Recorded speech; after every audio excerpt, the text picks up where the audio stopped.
নিয়ে নিবে। নবীর নামে নাম তিনি যদি ঠিক হয়ে যায় বাংলাদেশটা ইসলামের সরকার হয়ে যাইতে পারে। রোগ রয়েছে, এই রুহের রোগের মধ্যে সর্বোত্তম রোগের নাম হলো অহংকার। রোগের নাম কি? অহংকার।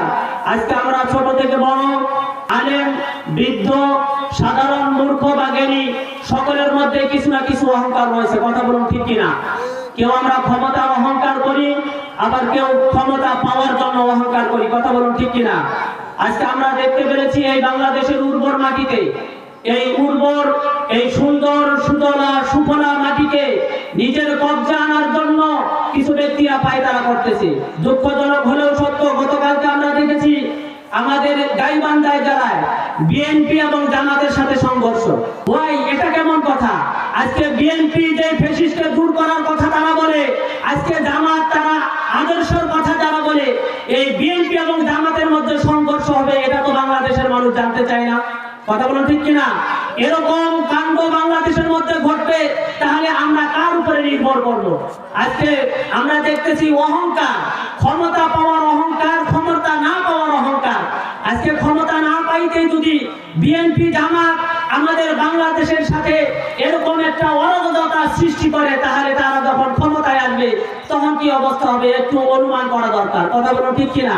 আজকে আমি বিএনপি কে কি বলবো? বিএনপি আমাদের থেকে একটু দূরে, তবে তো তাদেরকে আমরা মহব্বত করি, তবে জামাত আমাদের ভাই। জামাত শিবিরকে আমি বলবো, আপনারা আমাদের ভাই। আজকে আপনারা আদর্শের কথা বলে, ইসলামের কথা বলে বাংলাদেশের সাধারণ জনগণের মধ্যে যে সমালোচনার পাত্র আপনারা হচ্ছেন, আমরা কোথায় গিয়ে দাঁড়াবো? এটা আমার প্রশ্ন আপনাদের কাছে। আজকে জামাতের কর্মীরা, জামাতের দায়িত্বশীলরা, তারা আমাদের ভাই। আমরা দেখেছি তারা ইউনিয়ন দায়িত্বশীলরা তাদের মুখে দাঁড়িয়ে নাই। কেন দাঁড়িয়ে থাকবে না? আমরা দেখেছি ইউনিয়ন দায়িত্বশীল, উপজেলা দায়িত্বশীল তারা বিড়ি টানে। নাউজুবিল্লাহ। জামাতের কর্মীরা, শিবিরের কর্মীরা তারা বিড়ি টানে। আমি এই জন্য আপনাদের এই কথা বলতেছি, আমি অন্য কোনো সংগঠনকে এই কথা বলতে পারবো না। আমি জামাত আমাদের ভাই, শিবির আমাদের ভাই, আমি আপনাদেরকে বলতে পারবো, আপনি যদি বিড়ি টানেন অন্যরা তো গাঁজা টানবে। কথা বলুন ঠিক কিনা? আজকে আপনারা পাওয়ার না পাওয়ার পরেও যদি বিড়ি টানেন, পাওয়ার পরে তো আপনি গাঁজা টানবেন। কথা বলুন ঠিক কিনা? এই জন্য আমি বলবো, অন্য কোনো আওয়ামী লীগ বিএনপিকে গালি দিয়ে লাভ নাই, আগে নিজে ঠিক হন। কি কথা ঠিক কিনা? আজকে আমরা দেখছি আওয়ামী লীগের আমলে আওয়ামী লীগের কিছু স্লোগান ছিল, এই ভোট এলো, ভোট এলো, কর্মীরাও ভোটে, পিস্তল টাকা নিয়ে সব বাড়ি ছোটরে, খুনে লাল করো কাল, প্রশাসন কি বলবে, এইবার গোলাগুলি চলবে, আর সেটি করবে না, কাজ করো মন দিয়ে, ভোটে আমি জিতলেই ভরে দিব ধন দিয়ে। কথা বলুন ঠিক কিনা? আজকে তারা এই কথা বলছে, তাদের সাথে স্লোগান এরকম ছিল। আজকে বিএনপির স্লোগান এমন কেন হবে? জামাতে ইসলামের স্লোগান যদি এমন হয়, সাধারণ মানুষ কোথায় গিয়ে দাঁড়াবে জানতে চায় এই জাতি। কথা বলুন ঠিক কিনা? এই জন্য অহংকার করা যাবে না। ক্ষমতা না পাইতে যে অহংকার দেখাচ্ছেন, তাহলে ভবিষ্যৎ প্রজন্ম কি হবে? ভবিষ্যৎ প্রজন্ম কোথায় গিয়ে দাঁড়াবে? আপনারা যদি ক্ষমতা নিয়ে টানাটানি করেন, ক্ষমতা কিন্তু আবারও দাদা বাবুর কাছে চলে যাবে। কথা বলুন ঠিক কিনা? আমরা দেখেছি গ্রামের 10-12 জন যুবক তারা পিকনিক খায়। তারা কি খায়? পিকনিক খায়। হঠাৎ করে 20 জন যুবক পিকনিক খাওয়ার পরে রান্না বান্না হয়ে গেছে, খিচুড়ি হয়ে গেছে। এখন এই যুবকদের মধ্যে 2টা দল হয়েছে। কয়টা দল? 2টা দল। কেউ বলতেছে রান্না বান্না হয়ে গেছে, ঢাকনি দিয়ে ঢেকে দিলে ভালো হয়।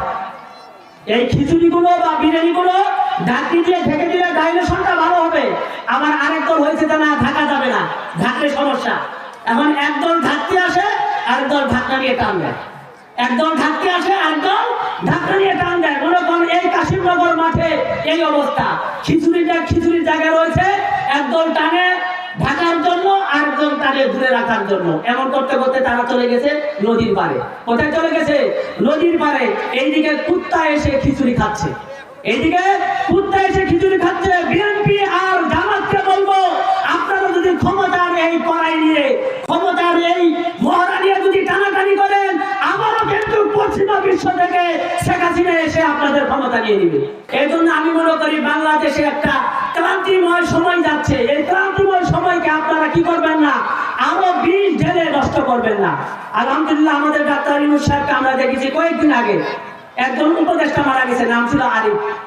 এই উপদেষ্টা জানা যায় ডাক্তার ইউনূস কি সুন্দর তিনার বিউটিময় চেহারা নিয়ে, মাথায় টুপি দিয়ে যখন জানাজায় যাচ্ছিল, দেখতে কিন্তু খুব সুন্দর লেগেছে। মনে হয় বাংলাদেশটার মধ্যে অন্তর্বর্তী সরকার, যার নাম ইউনূস, নবীর নামে নাম, তিনি যদি ঠিক হয়ে যায় বাংলাদেশটা ইসলামের সরকার হয়ে যাইতে পারে। তবে তিনাকে একটা পরামর্শ দিব ছোট্ট হিসেবে, তিনি যদি দাঁড়িয়ে রাখতেন তিনাকে আরো ভালো লাগতো। আজকে ডাক্তার ইউনূস সুন্দর করে ইসলামিক লেবাস পরে মাথায় টুপি দিয়ে যখন জানাজায় যায় আমাদের গর্ব হয়, অহংকার হয়। তবে তিনি যদি সুন্নতি লেবাস রাখেন, সুন্নতি দাঁড়িয়ে রাখেন, আমাদের আরো ভালো লাগবে। কথা বলুন ঠিক কিনা? আমি আজকে আপনাদেরকে কি দেবো, আমার যুবক ভাইরা, যুবক ভাইদের মতো দেওয়ার মতো আমার কিছু নাই। তবে যুবক ভাইদেরকে বলবো এই শীতে, যুবক ভাইদেরকে এই শীতে যে পরামর্শটা দিব তাতে শুনেন, যে যুবক ভাইরা কম্বল না কিনে মা বাবাকে বলবেন বউ এনে দাও। কম্বল না কিনে বউ এনে দাও। কম্বল কিনলে টাকা খরচ হবে, বউ এনে দিলে ভবিষ্যতে বউ হয়ে যাবে। আমি তোমাদের বাবা মাকে পরামর্শ দিব, তোমরা তোমাদের বাবা মাকে বলবে বউ আনবে এই জন্য, কারণ বউ যদি আনে তাহলে আমার চরিত্র ভালো হয়ে যাবে। আমি আর ইফতিজিং করবো না, আমার রোজগারে বরকত হবে, শারীরিক অসুস্থতা দূর হবে। বউ যদি পাই তাহলে কাজকর্মের মধ্যে মন আরো ভালো করবে। বউ যদি পাই তাহলে কম্বলের আর দরকার নাই। কথা বলুন ঠিক কিনা?